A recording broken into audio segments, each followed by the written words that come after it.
Come on, JD. I can't, bro.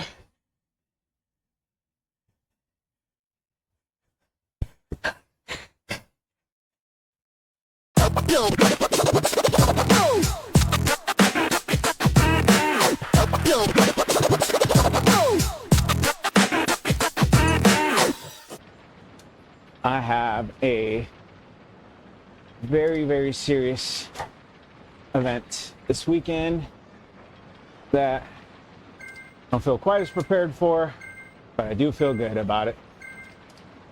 And for those who are wondering what I'm talking about, it is the U.S. military endurance sports is going for the Fuego Flats record attempt, beating 7 minutes, 39 seconds. Come by, check it out. Saturday, February 8th.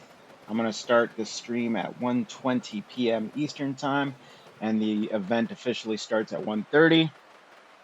So again, come check it out. For those new to my channel, welcome. For those returning, welcome back. This is the Shimano Find Your Fast. And now I would highly advise, if you're not on the Zwift email list, go ahead and check it out.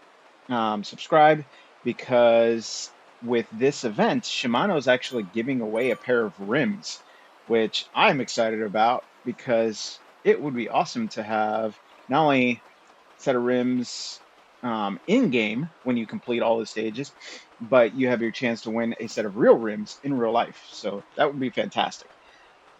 And so as we kick off here, it's a normal race. Started off a little bit fast, and I'm going to go ahead and fast forward a little bit. So if I make it with the front group,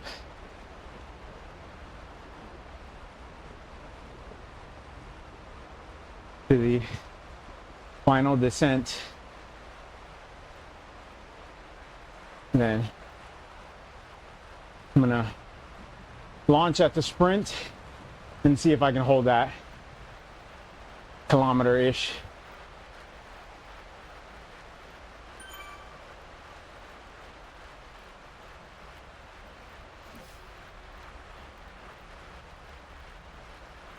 But we'll see. Not on the right wheel set for that kind of move.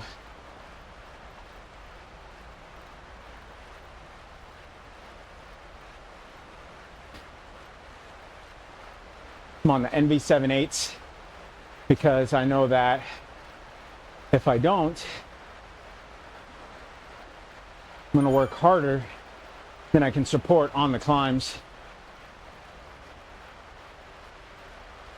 And so this is a happy medium. That is right, folks. You just heard me call out exactly what the plan was. While I didn't know how the race was going to go, ultimately that was what was in mind for me. I knew that the category that we're in, which was the 290 or 2 something to 390, me being at 369, I figured, hey, why not? There's probably some stronger riders than me in there, but I could at least take a chance at going for victory. Now, obviously, myself and JD always race these Monday races. We also had another dirt rider in there. And so we figured, we didn't talk about this beforehand with this specific race, but JD and I have talked about before, if we got multiple riders in the race, why not have some fun? And that's kind of what happens here. You see me off the front quite a bit in this race, and it's mainly to just, keep the pressure on the front. We went hard on we went easy leading up into Jarvis Island. And once we got to Jarvis Island, I knew that I could put the pressure a little bit more. I've done Jarvis Island hundreds of times, it feels like. I've done Deca Dash 3 times, almost completed it twice now, but completed it once before. And then I also use Jarvis Island for my Zone 2 rides, so that way I can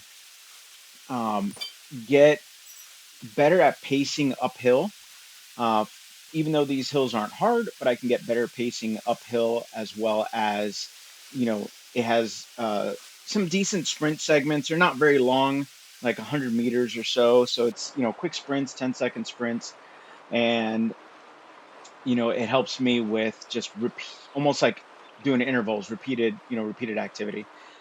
So here I am pushing up once again. You notice that a lot of people use their feather on this, middle kind of hard section.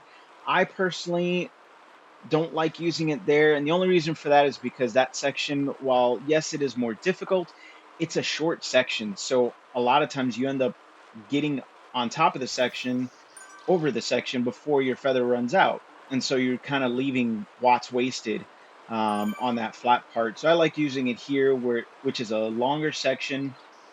Even though it's not as steep, you still got that, 4+% ramp in the beginning, and then it, slopes down to 2-ish%, and then right back up to about 3.5, I believe. And so I'm just kind of pushing off the front here, and because I'm holding the watts that I'm holding, I figure might as well just keep going. I'm halfway up this part of the climb, and I'm thinking that I could just go for it. I see JD is, right behind me, about 1 second behind, along with, essentially the rest of the group is about 1 to 2 seconds behind. Um, and then I start to see his name get a little bit bigger on my screen at the bottom, and kind of, just looking at what's going on. You see us passing us the Banjo Cafe. And again, at this point, I'm just pushing for the sake of pushing, you know, making making the race hard. And I see JD come up and start to, push past me. So at that point, I was like, all right, let's do this. Because, like I said, we didn't really talk about a strategy beforehand for this specific race, but we have talked about, having some fun in previous races. And so once I saw that he got in front, I took the opportunity to then, stay on his wheel for a little bit so that way I can get into the draft, get some rest. Knowing that I would need to, you know, push forward because ultimately, he's got the stronger sprint, and a little bit more strength than I do. While I can do short, fast bursts, I can definitely. I don't have the endurance strength that he does, so I figure I'll punch in front of him a little bit and kind of let him stay in my draft, and then continue that TTT style pace up this part of the climb. And I was just going to stay in front as long as I can. And so the group was basically staying right behind us. And you see, as we get to the top of the climb here, they're only about a second back or so, which isn't very far, 40, 50 meters, maybe less. So we cross through the KOM. JD pushes up front. Um, and, again, I'm doing my best to stay behind him and just really you know, work at the opportunity to kind of, keep at it. You see, everybody else starts to come up quickly on us on the downhill. I put a little bit of extra pressure just to kind of, get to the front and get into the super tuck position. And so now jumping forward to the last lap. And the only reason why I did that is because there's really nothing else that goes on in between now and then. There were a couple surges here and there, and I kept, on this part of the climb, I kept putting pressure and kept going up front and, pushing off the front. There was a couple instances where I got to play with the steering a bit, so that way I can kind of, get around people and not allow them to draft off of me.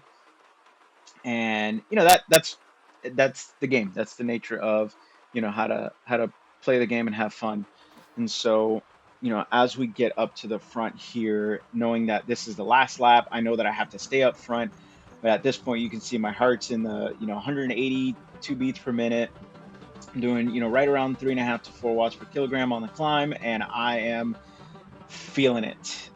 You can see my shirt has made a complete transition from light gray to dark gray because I am, giving it all I've got. I start to fall a little bit behind here on the bridge while I'm trying to, catch some rest. Some rest that I can, and I push a little bit up just to make sure I get to the front of the group. Because again, if I can't make it across this part of the bridge or this part of the KOM with the front group, then I know I'm not going to be able to initiate that last minute surge. And so I cross the KOM here with the group, just barely holding on. Again, they're pushing through, and I'm doing my best to kind of stay on and get as much draft as possible. I see one guy going up the front. I see a couple people launch their arrow, and I know that because I'm um, in the back here, I need to put some concerted effort to get a good placement on the downhill.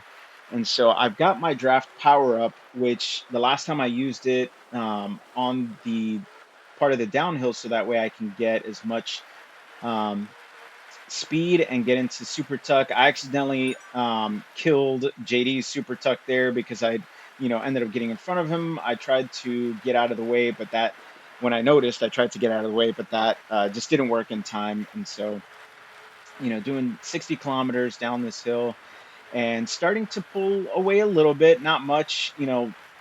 JD and everybody else is essentially a couple seconds behind me. We got a small group, about 7 riders, and as everybody starts to come through, I push to basically maintain my speed. I knew that I wanted to launch from the sprint, but as I got to the sprint, I felt completely gassed out. But I'd committed to that thought. I see other people using their power ups to try and just hold place, and so I start to ramp up the power, get into the 500 watts here just to get myself moving forward. And then I know I can hold that 400 plus watts for at least a minute or so. So I'm in the 4 or 500s, I'm pushing forward, I'm seeing the gap grow. I've got a second on them. I see the names down at the bottom little by little starting to diminish, and now I've got 2 seconds on the group.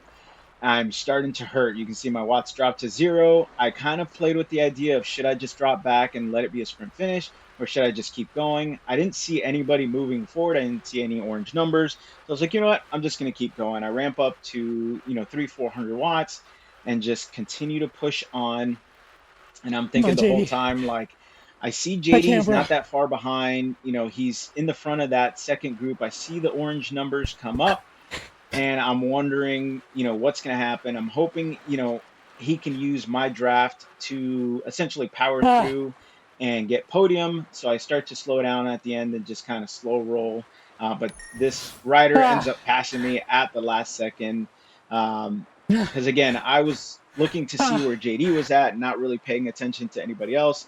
And that rider Graves ended up basically just coming in right behind, uh, you know, coming past JD and through me, and ended up taking me literally on the line, which again I was okay with, because uh if I wasn't looking for JD and being able to pull him and kind of lead him out in a sprint style finish, then I could have taken it, but I didn't. So yeah, that is how this race went. I definitely felt better.